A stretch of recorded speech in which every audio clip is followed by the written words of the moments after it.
আমরা এখানে দাঁড়িয়ে মাননীয় প্রধানমন্ত্রীর সমালোচনা করতে চাই। মত প্রকাশের স্বাধীনতা আওয়ামী লীগের সময় ছিল, তবে সেটা সহমত প্রকাশের স্বাধীনতা। এই সংসদ গঠিত হওয়ার পর থেকে আজকে পর্যন্ত 9টা ঘটনা ঘটেছে যেখানে মত প্রকাশের জন্য আজকে বাসা থেকে তুলে নিয়ে আসা হয়েছে। মাননীয় স্পিকার, মোহাম্মদ আবুল হাসনাত, সদস্য কুমিল্লা 4।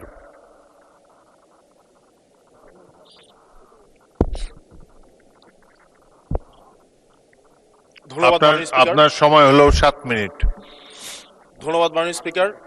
আমার সিরিয়াল অনেক পিছনে ছিল, যদিও আমি আজকে এই সংসদে আমরা অনেক ত্যাগ তিতিক্ষা, আমরা সবার কাছে অনেকের সংগ্রামের কথা শুনি, তারা অনেক লড়াইয়ের মধ্য দিয়ে আজকে এই সংসদটি আমাদের প্রজন্মের জন্য, আসলে আমরা আজকে যা কাজ করছি না কেন সেগুলো হচ্ছে আমাদের প্রজন্মের জন্য। আপনারা যে কাজগুলো করছেন, যে দায়িত্বটা নিয়েছেন, এই দায়িত্বের ফলভোগী বা সুবিধাভোগী কিন্তু আমাদের এই প্রজন্ম। মাননীয় স্পিকার, আমরা খুব আশাহত হই যখন এই সংসদ এত রক্ত, এত লড়াই, এত ত্যাগের পরে আজকে যখন এই সংসদটি গঠিত হয়েছে, কিন্তু এই সংসদ আবার আগের যেই ভিসিয়াস সাইকেল, দোষারোপের যেই সাইকেল, একজন একজনকে বিভিন্ন ট্যাগিংয়ের যেই সাইকেল, মত দমনের নামে, বিরোধী মত দমনের নামে মামলার যেই সাইকেল, আমরা সেইখানে আবার চলে গিয়েছি। ক্যাম্পাসগুলো আবার আনরেস্টের দিকে যাচ্ছে, অস্থিতিশীল পরিবেশ সৃষ্টি হচ্ছে, বিরোধী দল মত দমনের জন্য মামলা করা হচ্ছে, প্রতিমন্ত্রীকে ফেসবুকে লেখার কারণে বাসা থেকে তুলে নিয়ে আসা হচ্ছে, হুইপকে সমালোচনা করলে বাসা থেকে তুলে নিয়ে আসা হচ্ছে। আবার আমরা আগের সংস্কৃতিতে আমরা চলে যাচ্ছি, যেখানে মাননীয় প্রধানমন্ত্রী নিজে কার্টুন শেয়ার করে বিভিন্ন স্যাটায়ার, বিভিন্ন মকারিকে প্রমোট করছে, বিরোধী মতকে প্রমোট করছে। সেইখানে এই সংসদ গঠিত হওয়ার পর থেকে আজকে পর্যন্ত 9টা ঘটনা ঘটেছে যেখানে মত প্রকাশের জন্য আজকে বাসা থেকে তুলে নিয়ে আসা হয়েছে। মাননীয় স্পিকার, আমরা মত প্রকাশের স্বাধীনতা চাই। মত প্রকাশের স্বাধীনতা আগেও ছিল, মত প্রকাশের স্বাধীনতা আওয়ামী লীগের সময় ছিল, তবে সেটা সহমত প্রকাশের স্বাধীনতা। আমরা এই পার্লামেন্টের পরে আমরা শুধুমাত্র মত প্রকাশের স্বাধীনতা নয়, আমরা দ্বিমত প্রকাশের স্বাধীনতা চাই। আমরা এখানে দাঁড়িয়ে মাননীয় প্রধানমন্ত্রীর সমালোচনা করতে চাই। আমরা নির্ভয়ে ফেসবুকে আমরা ব্যাকস্পেস ব্যবহার করতে চাই না, কিন্তু আবার একটা ভয়ের পরিবেশ সৃষ্টি করা হচ্ছে, আবার একটা আতঙ্কের পরিবেশ সৃষ্টি করা হচ্ছে। আমরা দেখলাম সিলেক্টিভ এক ধরনের বিরোধিতার পরিবেশ তৈরি করা হচ্ছে। আমাদের সমাজের যারা গ্রহণযোগ্য এক ধরনের পলিটিক্যালি এলিট শ্রেণীর নারীদেরকে নিয়ে যখন সমালোচনা করা হয়, তখন সেটাকে নারীদের বিরুদ্ধে এটাকে বিবেচনা করা হয়। কিন্তু যারা পলিটিক্যালি পিছিয়ে পড়া জনগোষ্ঠী রয়েছে, গার্মেন্টস কর্মী রয়েছে, যারা হচ্ছে এই দেশের অর্থনীতির চাকাকে সচল করার জন্য রাত দিন পরিশ্রম করে যাচ্ছে, গ্রামগঞ্জের নারীরা মায়েরা যারা রাত দিন পরিশ্রম করে যাচ্ছে, তাদেরকে যখন স্লাট শেম করা হয়, গালি দেওয়া হয়, সেটাকে আমরা নারী বিরোধিতা হিসাবে আমরা সেটাকে আমলে নেই না। এই ধরনের সিলেক্টিভ নারী বিরোধিতা করা, এই ধরনের সিলেক্টিভ নারী সমালোচনা করার যেই ধরনের প্রবণতা রয়েছে, সেই জায়গাগুলো থেকে মাননীয় স্পিকার আমাদেরকে বেরিয়ে আসতে হবে। মাননীয় স্পিকার, আজকে ক্যাম্পাসগুলোতে আবার এক ধরনের অস্থিতিশীলতা তৈরি করা হচ্ছে। আমি ইউনিভার্সিটি থেকে 2022 সালের অক্টোবরে ইউনিভার্সিটি থেকে এসেছি। আমাদের সময় গ্যাস্ট্রোম গণরুমের কালচার ছিল। আমাদের সময় একটা শিক্ষার্থী অনেক স্বপ্ন নিয়ে বিশ্ববিদ্যালয়গুলোতে যেত। আমরা সেখানে দেখেছি ক্ষমতাসীন দল কিভাবে বিশ্ববিদ্যালয়ের শিক্ষার্থীদের তাদেরকে পুঁজি করে তাদের ক্ষমতা কাঠামোকে দীর্ঘমেয়াদী করার জন্য সেখানে বাধ্যতামূলক সেখানে রাজনীতি করাতো। আজকে সেখানে বিশ্ববিদ্যালয়গুলোতে আবার গ্যাস্ট্রোম গণরুম কালচার চালু করার প্রয়াস শুরু হয়েছে, আবার সেইখানে বাধ্যতামূলক রাজনীতির কালচার শুরু করা হচ্ছে। আমরা দেখেছি ক্ষমতাসীন যারা রয়েছে তারা তাদের সন্তানদেরকে বিদেশে রেখে নিরাপদ ভবিষ্যৎ নিশ্চিত করে, আর মধ্যবিত্ত সন্তানরা যাদের বাবা মায়েরা কলকারখানায় কাজ করে, যাদের বাবারা রেমিটেন্স যোদ্ধা, যাদের বাবারা কষ্ট করে তাদের সন্তানদেরকে বিশ্ববিদ্যালয়ে পাঠায়, তাদের সন্তানদেরকে ক্ষমতালোভী রাজনীতিবিদরা তাদের সন্তানদেরকে ব্যবহার করে তাদের ক্যারিয়ারে ঝুঁকিতে ফেলে তাদের গদি বা পাটাতন শক্ত করার জন্য নিজের সন্তানের ভবিষ্যৎকে বিদেশে রেখে নিরাপদে রাখে আর পরের সন্তানের ভবিষ্যৎকে নিয়ে ছিনিমিনি খেলে। মাননীয় স্পিকার, আমরা এই সংস্কৃতির পরিবর্তন চাই। আমরা চাই বিশ্ববিদ্যালয়গুলো শুধুমাত্র নেতা তৈরির হাতিয়ার হবে না। এই বিশ্ববিদ্যালয়গুলো গবেষণা, বিশ্ববিদ্যালয়গুলো পাঠ চর্চা, বিশ্ববিদ্যালয়গুলো সেখানে এক ধরনের মনস্তাত্ত্বিক সমৃদ্ধি এবং সেখানে হচ্ছে আমরা যেখানে গবেষণা হবে সেখানে আমরা বিশ্ববিদ্যালয়গুলো থেকে বুদ্ধিজীবী গবেষক আমরা হচ্ছে বাংলাদেশকে এবং জাতিকে উপহার দিতে পারবো। কিন্তু অত্যন্ত দুঃখজনক বিষয়, আজকে বিশ্ববিদ্যালয়গুলো শুধুমাত্র নেতা উৎপাদন করার এক ধরনের বিশেষ সার্কেলে পরিণত হয়েছে। মাননীয় স্পিকার, এই ৩৬ জুলাই এই তরুণ প্রজন্মকে কি দিয়েছে?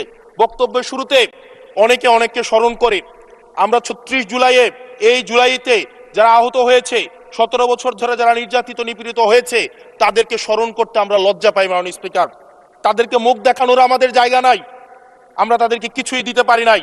আমরা একটা কাঠামোগত পরিবর্তনের জন্য আমরা আজকে এই সংস্কার, আমাদের কাঠামোগত পরিবর্তনের জন্য আজকে আপনাদের এই লড়াইটা ছিল, এই সামগ্রিক হাউজের লড়াই ছিল। আমি চ্যালেঞ্জ করে বলতে পারি, যদি 2009, 10, 11, 12, 13, 14 সালে আমি সংসদে বসে কিছুক্ষণ আগে আমি 2009 সাল পরবর্তী থেকে 12 সাল পর্যন্ত যেই সংসদের যে বিতর্কগুলো ছিল আমি বিতর্কগুলো পড়ার চেষ্টা করছিলাম। মাননীয় স্পিকার, যদি আজকে এটা 2014 সালের সংসদ হতো আর যে সংস্কার প্রস্তাবগুলো এই পাশ থেকে দেওয়া হয়েছে, ঐকমত্য কমিশন থেকে দেওয়া হয়েছে, এই সংসদের একজনকেও খুঁজে পাওয়া যেত না যে এই সংস্কারের বিরুদ্ধে অবস্থান নিত। আজকে মানবাধিকার কমিশনকে ল্যাপস করে দেওয়া হয়েছে। মানবাধিকার কমিশনকে ল্যাপস করা হয়েছে, বারবার করে বলা হচ্ছে আরো শক্তিশালী ভাবে হচ্ছে মানবাধিকার কমিশন নাকি উত্থাপন করা হবে।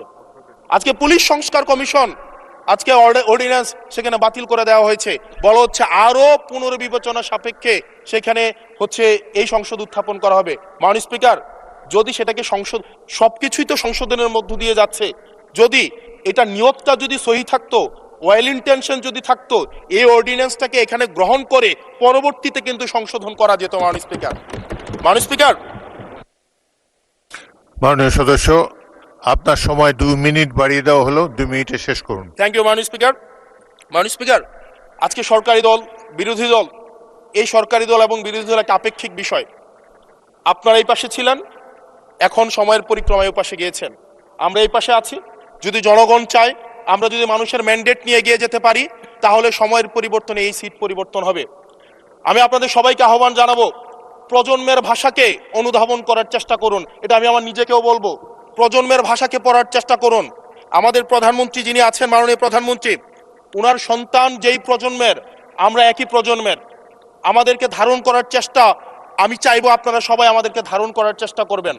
বিএনপির নয়, কেবল জামাতের নয়, কেবল এনসিপির নয়, বাংলাদেশের মানুষের স্বার্থ, বাংলাদেশের মানুষের আকাঙ্ক্ষা, বাংলাদেশের মানুষের স্বপ্ন বাস্তবায়ন যেন আমরা করতে পারি। মাননীয় স্পিকার, এই চেয়ার আমি অনুধাবন করতে পারছি জনগণ বিচ্ছিন্নতা তৈরি করে।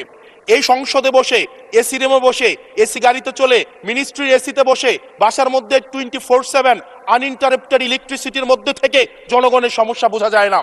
এই জন্য এই সংসদে যখন আমরা দাঁড়াই, আমরা জনগণের সমস্যা অনুধাবন করতে পারি না। আমরা এই সংসদে বসে যদি আমরা লোডশেডিং এ আমরা খুঁজি, এই সংসদে বসে লোডশেডিং পাওয়া যাবে না, এই সংসদে বসে জনগণের সমস্যা পাওয়া যাবে না, এই সংসদে বসে সবকিছুকেই।